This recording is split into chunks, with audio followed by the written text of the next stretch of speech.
अचानक से कैमरे और जिया के बीच में आए शख्स को जिया जो अपना घूंघट उठाकर देखती है और धीरे से पूछती है, आप यहाँ? वो आदमी अभी कुछ जवाब दे पाता उससे पहले जिया ने अपने घूंघट को नीचे कर लिया था और वो झट से अपने घूंघट को नीचे किए हुए ही दूसरी तरफ टर्न लेकर के जाने लगती है। लेकिन अब घूंघट नीचे होने की वजह से जिया को सामने का कुछ भी दिखाई नहीं दिया था और वो जाकर के एक टेबल से जोर से टकराई थी। अभी वो गिर पाती लेकिन तभी वो आदमी जो कि अपने हाथ को जिया के कमर पर अच्छे से ग्रैब करते हुए उससे कहता है, मेरे अलावा और किसे एक्सपेक्ट कर रही थी तुम?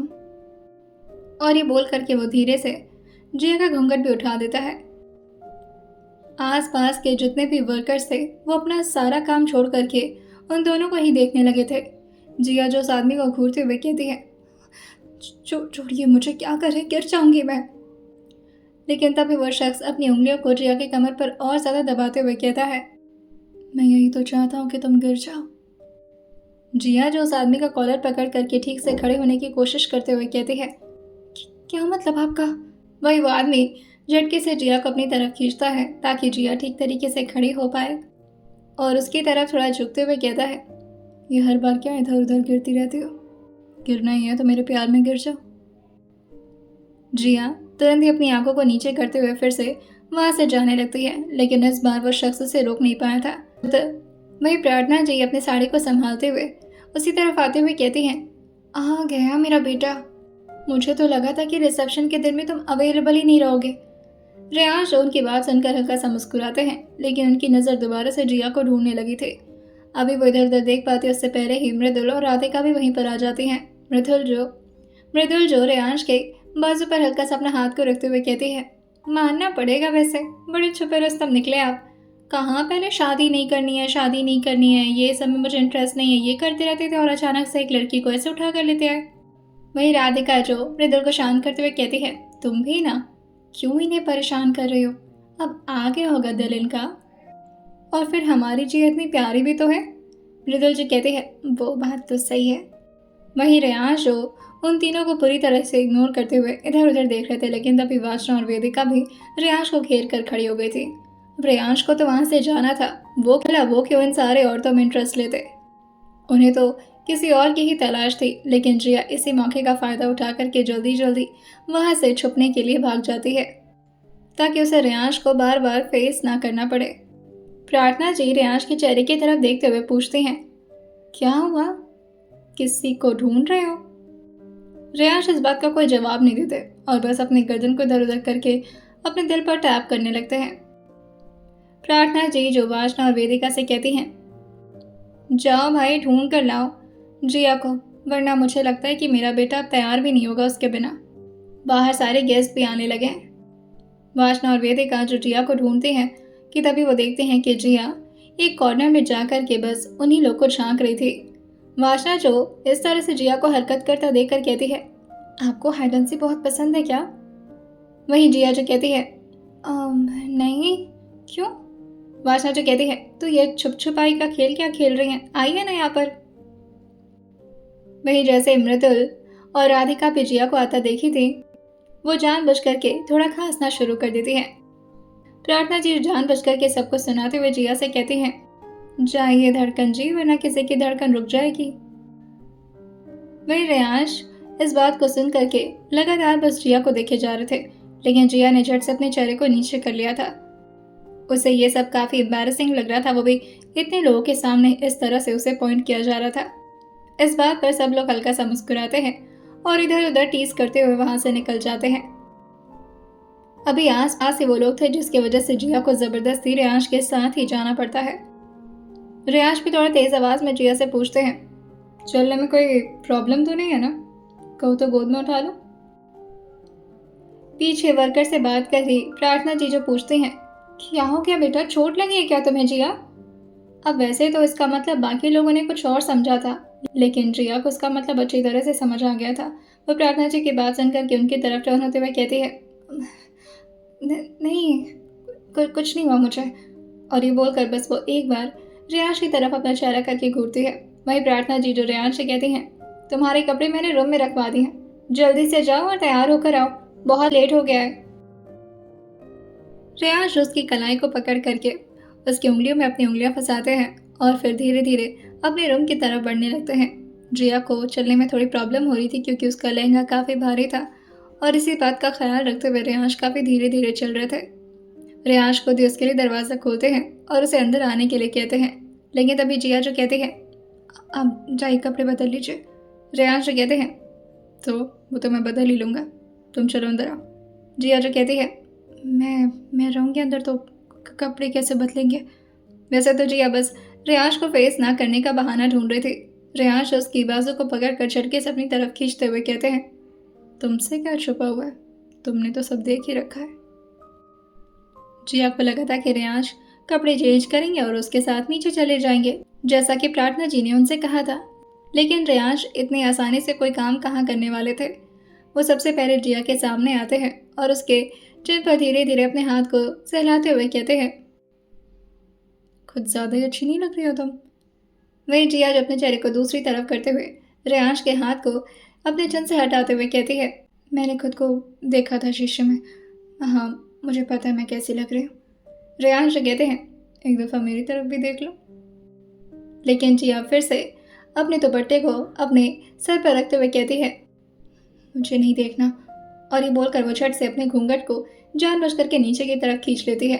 रेयांश उसको देखकर हंसते हुए कहते हैं, तुम्हें लगता है कि हमारे बीच तुम्हारा ये छोटा सा घूंघट आ करके तुम्हें मुझसे बचा लेगा। जिया जो बस अपनी आंखें जोर से बंद के अपनी थूक गटक रही थी, उसकी तो कुछ हिम्मत भी नहीं हो पा रही थी कि वो रेयांश से कुछ बोल पाए। कल की बातें अभी तक उसके दिमाग में इस तरह से फिट जो हो गई थी। वो नहीं सोचना चाह रही थी उन सारी चीज़ों के बारे में, लेकिन उसका दिमाग भी कोई कम बदमाश थोड़ी ना था। बार बार उसे परेशान करके उन सारे सिनेरियोज को उसकी आंखों के सामने ले आ दे रहा था। रेयांश उसकी कलाइयों को पकड़ते हुए दीवार पर टिकाते हैं और फिर धीरे धीरे उसके पांव पर अपनी उंगलियों को टच कराते हुए कहते हैं, कैन यू इमेजिन, आज हमारी रिसेप्शन है। जिया जो धीरे से कहती है, पता है मुझे, हर बात बताने की ज़रूरत नहीं है। रेयांश कहते हैं, तो तुम इसके लिए रेडी हो। जिया जो कहती है, मैं तैयार हो गई हूँ। जिया को लग रहा था कि रेयांश उसके कपड़ों के बारे में पूछ रहे हैं, लेकिन तभी रेयांश उसके गालों के बगल में आकर के धीरे से पूछते हैं, मुझे एज अ हस्बैंड एक्सेप्ट करने के लिए रेडी हो तुम, सबके सामने। जिया जो कहती है, ये क्यों, ऐसे क्यों पूछ रहे हैं, जो हो गया सो हो गया, आप जाकर तैयार होइए। रेयांश कहते हैं, जितना पूछ रहा हूँ उतना बताओ, रेडी तो होना।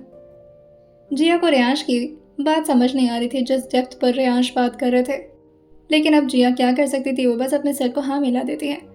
वहीं रेयांश धीरे से अपना एक हाथ जिया के कलाई से हटा करके उसके घूंघट को उठाते हुए कहते हैं, घबराना मत सबके सामने। अभी वो उसके ठीक करीब ही खड़े थे, लेकिन तभी अचानक से जिया को रिलीफ देते हुए कोई दरवाज़ा झटाक से खोला था और जैसे ही दरवाज़ा खुला था, जिया झट से अपने चेहरे को उसी तरफ कर लेती है। ये शिवानी थी जो बार बार जिया को इधर से उधर ढूंढ रही थी, लेकिन जिया उसे कहीं नजर ही नहीं आ रही थी।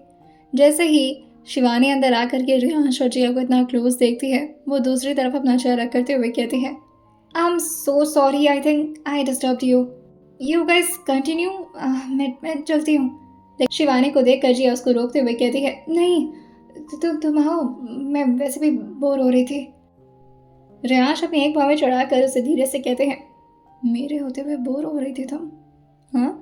जिया जो कहती है, अब आप जाइए कपड़े बदलिए। मैं रेयांश जो कहते हैं, या एग्जैक्टली, मुझे तो कपड़े बदलने थे। शिवानी के आने की वजह से रेयांश ने भी जिया को छोड़ दिया था और वो उससे दूर हो जाते हैं। वहीं रेयांश अपने कपड़ों को देखते हुए कहते हैं, जिया मेरी हेल्प नहीं कराओगी? जिया जो कहती है, मैं क्या हेल्प कराऊंगी? और ये बोलते हुए भी वो शिवानी की तरफ ही देख रही थी और उसने झटके से शिवानी के हाथ को भी पकड़ रखा था, जैसे वो कितना ज़्यादा नर्वस फील कर रही हो। लेकिन रेयांश और ज़्यादा बेशर्मी दिखाते हुए वहीं उन दोनों के सामने अपने शर्ट के एक एक बटन को अनबटन करने लगते हैं और जिया की तरफ देखते हुए कहते हैं, हमेशा तो अपने हाथों से अनबटन करती थी, आज नहीं करोगी? कोई बात नहीं, मैं खुद कर लूँगा। ये सुन करके शिवानी उसकी तरफ ध्यान से देखती और अपनी बड़ी बड़ी आंखें करके इशारों में उससे पूछने लगती है, क्या चल रहा है, इतनी रोमांटिक? अभी रेयांश अपनी शर्ट को अपनी बॉडी से अलग करते, लेकिन तभी जिया जो शिवानी से कहती है, तुम ऐसे क्या देख रही हो उनको, जाओ यहाँ से। शिवानी जो कहती है, रहने दो यार, देख लेने दो ना, क्या बॉडी है। जिया उसको एल्बो से मारते हुए कहती है, बदतमीज, जीजू लगेंगे तुम्हारे, बेशरम लड़की, जाओ यहाँ से। लेकिन शिवानी जो कहती है, छोड़ो ना यार। दोनों मिलकर के व्यू को एंजॉय करते हैं। अब जिया को ये सब और ज़्यादा बर्दाश्त नहीं हो रहा था और वो रेयांश पर थोड़ा नाराज़ होते हुए कहती है, आप अंदर जाकर नहीं बदल सकते। रेयांश कहते हैं, क्यों, कोई प्रॉब्लम है? जिया जो अपने सर को ना मिलाते हुए कहती है, जी नहीं, कोई प्रॉब्लम नहीं है। और फिर वो तुरंत ही शिवानी का हाथ पकड़कर खुद ही उसे रूम से बाहर करते हुए कहती है, तुम जाओ नीचे, नेहा दीदी के साथ रहो, मैं आती हूँ थोड़ी देर में। वही शिवानी जो अपने सर को हाँ मिलाते हुए कहती है, जेलस हो रही हो? पहले एक बात बता देना अपने हस्बैंड जी को, वो बहुत हॉट है। जिया जो गुस्साते उसके मुंह पर ही दरवाज़ा जोर से बंद कर देती है और रियाज की तरफ देखते हुए कहती है, बहुत अच्छा लगता है ना दूसरों को अपनी पर्सनालिटी दिखाना, थोड़ी सी भी शर्म है आपको? रियाज अपने सर को ना मिलाते हुए कहते हैं, तुम्हारे सामने कैसी शर्म? जिया जो कहती है, सिर्फ मैं नहीं थी यहाँ पर, वो लड़की भी थी।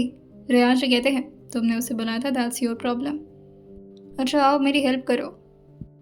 लेकिन जिया जो गुस्साते हुए कहती है, जाइए खुद से तैयार होइए, मैं कोई हेल्प नहीं करा रही आपकी। सब उसको परेशान करते हुए अपने कपड़े को उठाते हैं और बाथरूम की तरफ शावर लेने के लिए चले जाते हैं। ये अब काफ़ी गेस्ट आना शुरू हो चुके थे। वहीं उन सारे गेस्ट में से एक गेस्ट प्रियंका भी थी, जो कि अपने मॉम और डैड के साथ यहाँ पर आए थे। जितेंद्र जी और प्रियंका के डैड में काफ़ी घनिष्ठता थी। वहीं प्रार्थना जी भी प्रियंका के मॉम से मिलती हैं। प्रियंका जो थोड़ा हैरान होकर के आसपास के नज़ारों को देखकर पूछती हैं, मुझे तो ये नहीं समझ में आ रहा कि अचानक से ये रिसेप्शन, कोई शादी का फंक्शन नहीं, कोई शादी की अनाउंसमेंट नहीं, ये सब क्या है आंटी? प्रार्थना जी जो उसके चेहरे की तरफ देखकर कहती हैं, क्या बताऊं बेटा, पता तो मुझे भी नहीं चला, लेकिन एक बात की खुशी है मुझे, मेरे बेटे ने ना क्या कमाल की बहू चूज़ की है। मुझे तो लगा था कि दुबई की तभी प्रियंका उनके हाथ पर अपना हाथ रखते हुए कहती है, वैसे ये रेयांश जी हैं कहाँ पर? प्रार्थना जी कहती हैं, अपने कमरे में होगा, जाकर देख लो, या फिर बेटा वेट कर लो, वो रूम में जिया भी होगी तो उसे बुरा लगेगा, तुम जब बाहर आएगा तो उससे मिल लेना। और ये बोल करके वो बाकी के गेस्ट के साथ मिलने के लिए चली जाती हैं। लेकिन तभी प्रियंका जो अपने हाथ में पहने रिंग को इधर उधर घुमाते हुए कुछ सोचते हुए कहती है, तब तो और मज़ा आएगा। जिया कहीं वही लड़की तो नहीं जो वो एक्ट्रेस, लेकिन उसका नाम तो शमा था। वेट, मैं खुद जाकर चेक करती हूँ। प्रियंका आसपास के तरफ अपनी नज़र घुमाती है कि कहीं उसे कोई देख तो नहीं रहा और तुरंत ही अपना गाउन उठाते हुए ऊपर की तरफ जाने लगती है। उसे पता था कि रेयांश का रूम कौन सा है, क्योंकि इस घर में उसका पहले भी कई बार आना जाना हो चुका था। वो बिना झिझकते हुए तुरंत ही दरवाजे को अनलॉक करती है और अंदर की तरफ आ जाती है और चिल्लाते हुए कहती है, रेयांश, मिस्टर रेयांश जी कहाँ पर हैं आप? लेकिन तभी उसकी नज़र जाती है एक बहुत ही प्यारी सी लड़की पर, जिसकी शक्ल तो इस वक्त देख नहीं रही थी क्योंकि उसने अपनी पीठ प्रियंका की तरफ कर रखी थी। वो इस वक्त विंडो से बाहर की तरफ देख रही थी। प्रियंका जो उसकी तरफ धीरे धीरे बढ़ने लगती है, लेकिन तभी प्रियंका जो उस लड़की का रिफ्लेक्शन शीशे में देखती है जो कि उसके ठीक सामने लगा हुआ था, और जैसे ही उसने उस लड़की का चेहरा देखा था जो कि सुबह उससे मिली थी, उसका पारा और ज़्यादा गर्म हो जाता है। प्रियंका का तो ये ख्वाब था कि वो रेयांश की बीवी बन सके। अग्निहोत्री मेंशन में वो जब भी अपने कदम को रखती थी तो हमेशा यही इमेजिन करती थी कि वो इस घर में बहू के रूप में अंदर आ रही है। लेकिन आज उस लड़की की वजह से रेयांश उससे छिन चुका था। वो काफ़ी जल्दी में अभी जिया की तरफ आगे बढ़ी थी कि जिया खुद ही पीछे की तरफ पलट जाती है, क्योंकि जिया ने भी प्रियंका की आवाज़ सुन ली थी। वो अपने लहंगे और गहने को संभालते हुए पीछे की तरफ जैसे ही मुड़ते हैं, प्रियंका की शक्ल देख करके जिया का भी वैसे ही दिमाग खराब हो रहा था जैसे प्रियंका का, और दोनों एक दूसरे को घूरने लगती हैं। प्रियंका जो थोड़ा तेज टोन में कहती है, तुम यहाँ?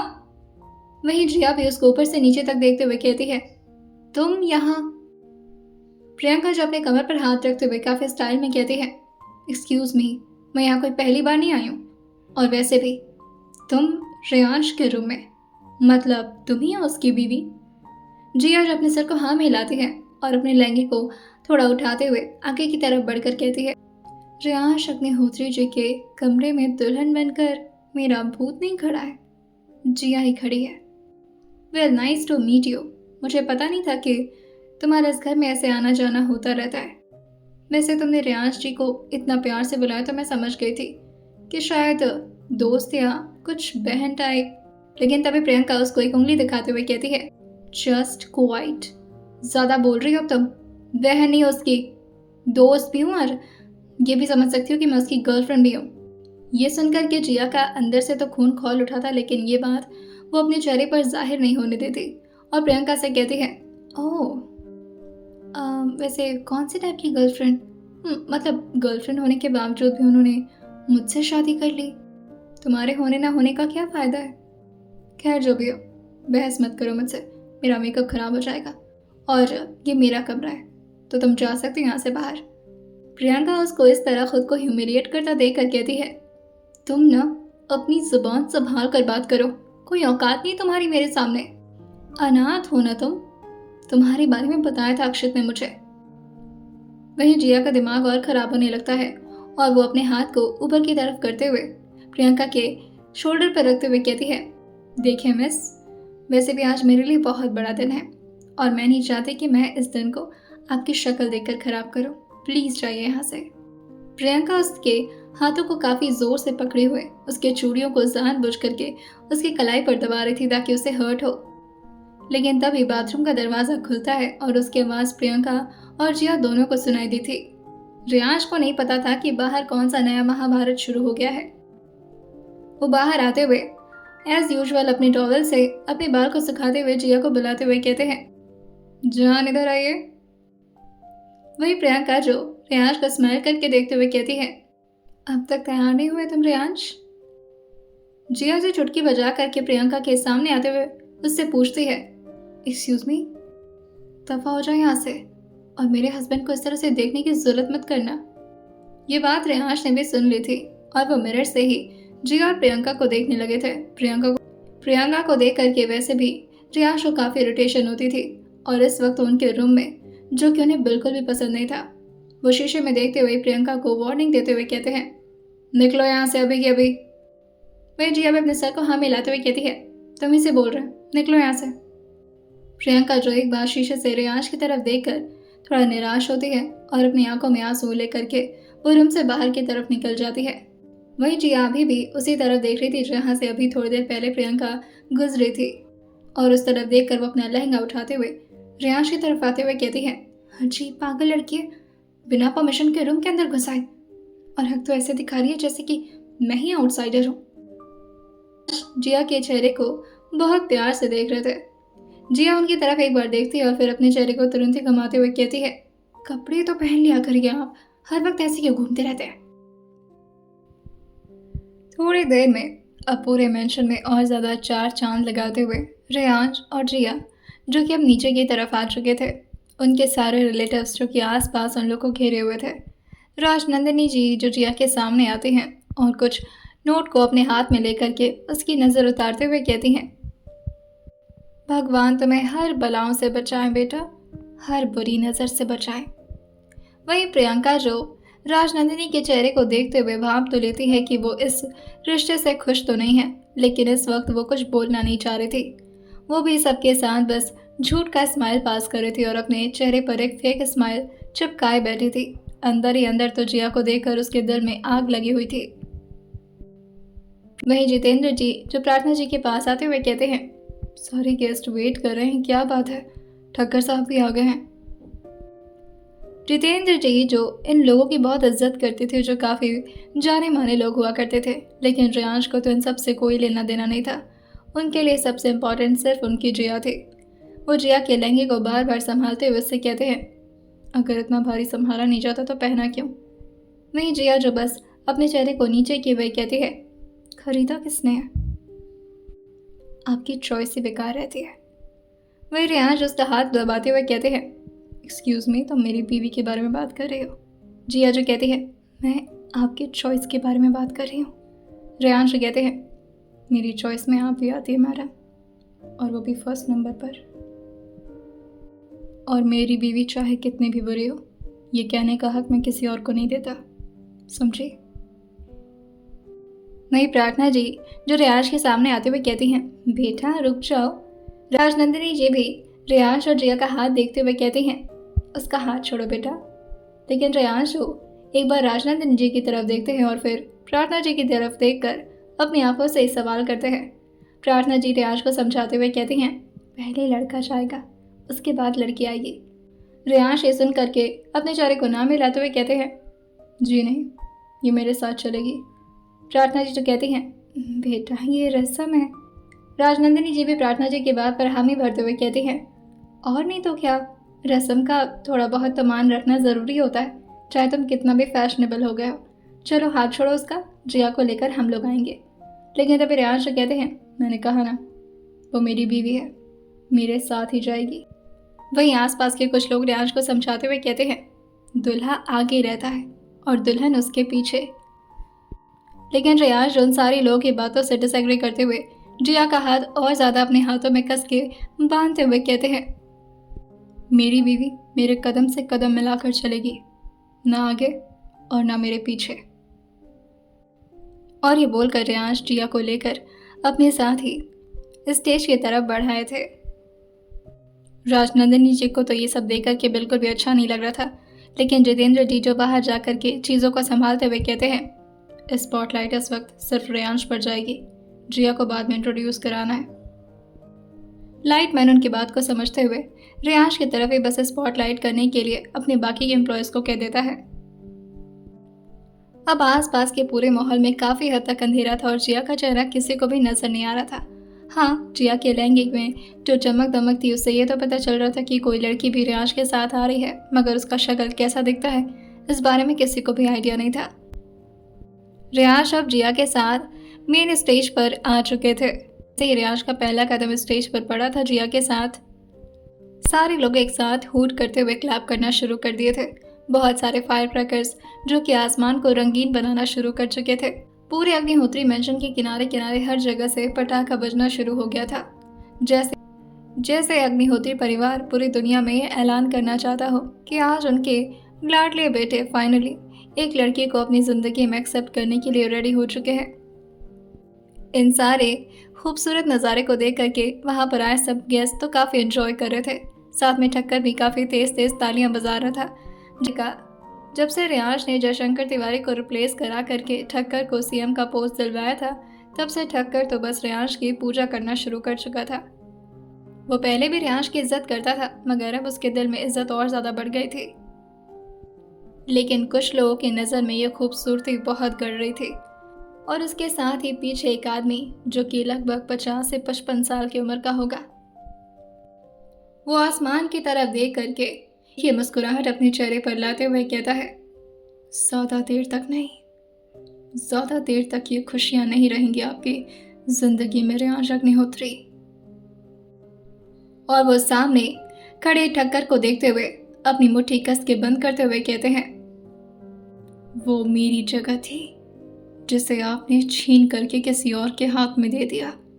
उसके लिए दिन रात मैंने मेहनत की थी, लेकिन जिस तरह मेरी जिंदगी में अंधेरा किया है ना आपने, आज ही आप उसके लिए ज़रूर पछताएंगे।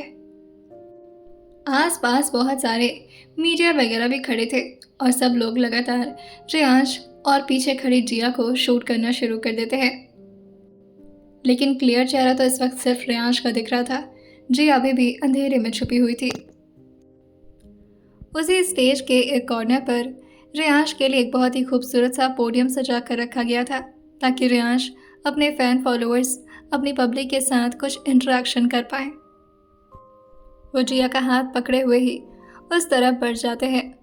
अभी हर तरफ तालियों की गूंज चल रही थी, जिसे रेयांश अपने हाथों से ही शांत करने का इशारा कर देते हैं।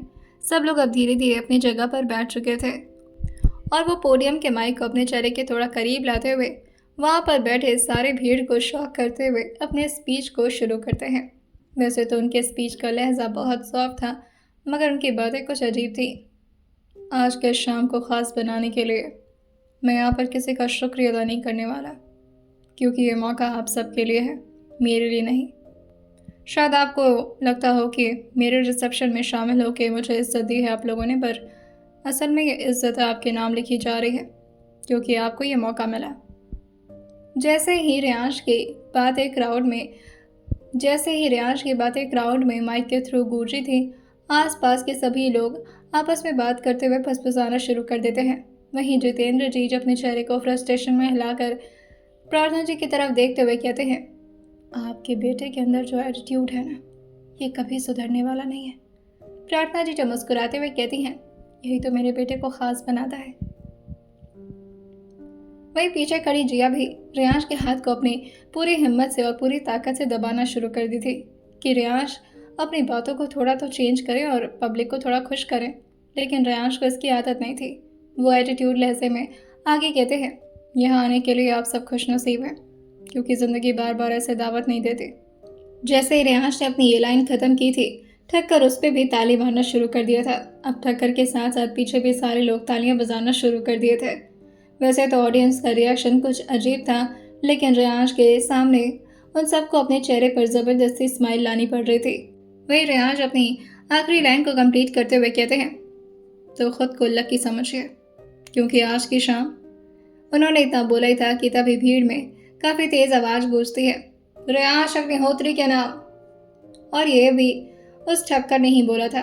पीछे बैठे जयशंकर तिवारी जो अपने असिस्टेंट से कहते हैं, द्विवेदी पहले तो मुझे मन कर इसका मुंडी काट दूं मैं, लेकिन उनका असिस्टेंट उनको संभालते हुए कहता है, सर क्या कर रहे हैं आप, अपने गुस्से को काबू में रखें। पहले हमें रियांश अग्निहोत्री को संभालना है, उसके बाद इन्हें भी देख लेंगे। दर्शन, वीर और गौरव जो कि सारे फैमिली के साथ आगे की तरफ ही बैठे हुए थे। मृदुल जो वीर की तरफ देखकर कहती है, इसको कहते हैं रियांश अग्निहोत्री। इतना पावर होना चाहिए मर्दों के हाथ में कि वो चाहे कितनी भी बेइज्जती करे लेकिन सामने बैठा शख्स उनके खिलाफ एक शब्द न बोल पाए। और देखो, अपनी बेइज्जती सुनने के बावजूद भी सारी भीड़ जो कितने पावरफुल लोग हैं तालियां पीट रहे हैं। और एक तुम हो, रोज रोज अपने बॉस से डांट सुनकर आ जाते हो। वहीं वीर के ठीक बगल में दर्शन बैठा हुआ था और वो दर्शन के हाथ पर मारते हुए कहता है, ये आदमी है या पैजामा, इस तरह से कौन बेइज्जती करता है, वो भी सबके सामने। दर्शन जो कहता है, इसे कहते हैं पावर। जब हाथ में रोकड़ा होता है तो जुबान चाहे करेले जैसे कड़वी क्यों ना हो, लोगों को तो शहद ही लगता है। अभी रियांश पोडियम के साइड से हटते, लेकिन तभी एक रिपोर्टर जो रियांश से सवाल करते हुए थोड़ा डरते हुए पूछती है, sir if you don't mind we wanted to ask something and this is my personal question also, so can I ask to you sir? Riyansh उसकी तरफ देखकर माइक को दोबारा से थोड़ा अच्छी तरह एडजस्ट करते हैं और फिर उसकी तरफ देखकर कहते हैं, Why are you so scared? Don't worry, I'm in a good mood. I won't hurt you. Ask whatever you want. वो रिपोर्टर जो कहती है, सर आप मतलब जितना आपके बारे में हम लोगों ने सुना है, you were not interested in love and everything like that, so अचानक से मतलब ये लव स्टोरी की शुरुआत कैसे हुई? पीछे खड़ी जिया जो धीरे धीरे बुदबुदाते हुए कहती है, कौन सी लव स्टोरी, कैसी लव स्टोरी? बताएंगे ये सबके सामने, ज़बरदस्ती उठाकर शादी कर ली थी मुझसे। वैसे अब पब्लिक तो उसकी आवाज़ नहीं सुन सकती थी, लेकिन जिया ये भूल चुकी थी कि रियांश के कान जिया की आवाज़ को लेकर कुछ ज़्यादा ही तेज़ है। और वह उसकी बात को सुन करके हल्का सा स्मर्क करते हैं और उस रिपोर्टर का जवाब देते हुए कहते हैं, कौन सी लव स्टोरी, कैसी लव स्टोरी? कोई लव स्टोरी अभी शुरू ही नहीं हुई हमारे बीच। रियांश ने फिर से सबको शॉक कर दिया था। वही प्रार्थना जी जो अब अपने सर पर हाथ रखते हुए कहती हैं, ये क्या बोल रहा है लड़का? वही जितेंद्र जी जो कहते हैं, आपको तो बड़ा गर्व था ना अपने बेटे पर, देखे पता नहीं कुछ भी बोलता है, समझ ही नहीं आता मुझे तो, इसकी आधी बात सर के ऊपर से निकलती है। रियांश जो उन सारे लोगों की बात सुनते हुए अपना हाथ ऊपर की तरफ उठाते हुए कहते हैं, ओके ओके काम डाउन। सबकी लव स्टोरी सुननी होती है ना आप लोग को, कोई बात नहीं, अगर यही आपकी मर्जी है तो। आज आप लोग मेरे गेस्ट हैं तो इतनी तो बात मान ही सकता हूँ आपकी। So let me explain you. सब लोग शांति से अब उनकी बात पर अपना पूरा ध्यान गड़ा चुके थे। मेरे रियांश उस रात के बारे में सोचते हुए पहले तो हल्का सा मुस्कुराते हैं और फिर कहते हैं, एज यूजुअल रियांश अग्निहोत्री का डेली स्केड्यूल था। मुझे लगा था कि बाकी रात की तरह वो भी रात नॉर्मल होगी, बट फिर अचानक से उन सुनसान रोड पर पता नहीं कहाँ से टपकते हुए एक इरिटेटिंग सी चीज़ मेरे गाड़ी के सामने आकर गिरती है। थोड़ी देर पहले रोड पर गिरी थी, फिर बिना परमिशन के मेरे गोद पर आकर गिर गई। I can still remember that day and that blood stain. उफ, दैट वाज सो फ्रस्ट्रेटिंग। सब लोग का चेहरा बिल्कुल खुला का खुला रह गया था। वही रेहान जो एक बार अपनी नज़र को सबकी तरफ फेरते हुए कहते हैं, क्या हुआ? आप लोग क्या एक्सपेक्ट कर रहे थे? कुछ रोमांटिक होगा? नहीं, मैं आगे बताता हूँ। वैसे भी वो इरिटेटिंग सी चीज़ थी तो काफ़ी ख़राब, पर फिर मुझे लगा कि होता है, अपने अपने शौक होते हैं। किसी को करियर में आगे बढ़ना होता है, किसी को कुछ हासिल करना होता है, but my wife, she is different. इन्हें गिरने का शौक है। सारे लोग इस बात पर हंसना शुरू कर दिए थे, लेकिन तभी रियांश अपना हाथ दिखा करके सबको शांत करते हुए आगे कहते हैं, या ये कभी चलते चलते गिर जाती हैं, कभी किसी से टक्कर मारकर खुद से गिर जाती हैं, और अगर इन्हें कोई भी ऑप्शन नहीं मिलता गिरने का तो ये खुद ही प्रॉब्लम्स क्रिएट करके उसके अंदर गिर जाती हैं। But I think she is still very beautiful, amazing, and I literally appreciate हर। बस मुझे पसंद आई तो मैंने ज़बरदस्ती से शादी कर ली। इतनी सी है हमारी लव स्टोरी। रियांश की बात सुन करके सब लोग दोबारा से अपने मुंह खोल करके रियांश और जिया के बारे में सोचने लगे थे। इवन रियांश की अपनी फैमिली भी रियांश की बातों से बहुत ज़्यादा ताजुब हो रही थी। लेकिन तभी रियांश जो अभी तक सिर्फ मजाकी लहजे में ये सब बोल रहे थे, अचानक से वो थोड़ा सीरियस होते हुए जिया के हाथ से अपना हाथ छुड़ाते हैं और पोडियम पर अपने दोनों हाथ रखते हुए कहते हैं, जिस रियांश अग्निहोत्री को आप सब जानते हैं, I am just like a wave of sea. समंदर की लहरों की तरह इधर से उधर, उधर से इधर। ठहरने वाला इंसान तो मैं हूँ ही नहीं। हर वक्त कहीं ना कहीं मुझे खुद भी नहीं पता होता कि मुझे अगले पल कहाँ होना होगा, लेकिन मुझे ऐसा लगता है कि समंदर के हर लहर को एक किनारे की ज़रूरत होती है, एंड आई गॉट हर। उससे मिलने के बाद समझ में आया कि आराम जैसी भी कोई चीज़ होती है ज़िंदगी में। ऐसा एक फ्लॉ भी हुआ है मेरे साथ, काफ़ी आलसी हो गया हूँ मैं, but what ever she is my everything. और इतना सारा सस्पेंस देने के बाद मुझे अच्छे से पता है कि आप सब लोग उसे देखने के लिए बेताब हो रहे होंगे, तो let me introduce my wife, Mrs Jiya Riyansh Agnihotri. जैसे ही रियांश ने यह बोला था, दोबारा से पूरे आसमान में फायर क्रैकर्स की गूंज सुनाई देने लगती है और सब लोग काफ़ी ज़ोर ज़ोर से क्लैप करने लगे थे। रियांश माइक में आगे कहते हैं, इससे ज़्यादा तारीफ तो मैं इसकी कर नहीं सकता। बाकी अगर आप मेरे बारे में दो शब्द कहें तो मुझे अच्छा लगेगा मैडम। और ये बोल कर ये वो जिया का हाथ पकड़कर उसे पोडियम के सामने खड़ा कर चुके थे।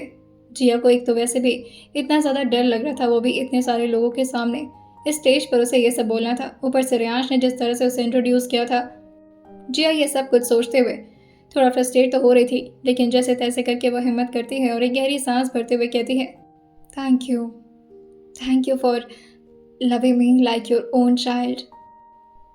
वे रियांश इस बात पर जिया के चेहरे की तरफ देखने लगते हैं, लेकिन जिया इस वक्त रियांश के बारे में नहीं बल्कि अपने मदर इन लॉ, अपने फादर इन लॉ के बारे में बात कर रही थी।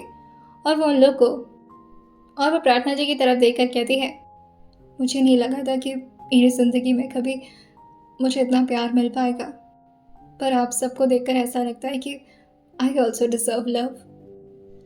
और मैं कोशिश करूँगी कि मैं खुद को ऐसा बना कर रखूँ कि आप लोग की फेवरेट बनकर रह पाऊँ। मुझे हमेशा इसी तरह से प्यार करिएगा और मैं उम्मीद करती हूँ कि हमारे बीच ऐसी बॉन्डिंग हमेशा बनी रहेगी। थैंक यू मम्मा, पापा जी, मेरी प्यारी प्यारी sister in law, thank you so much.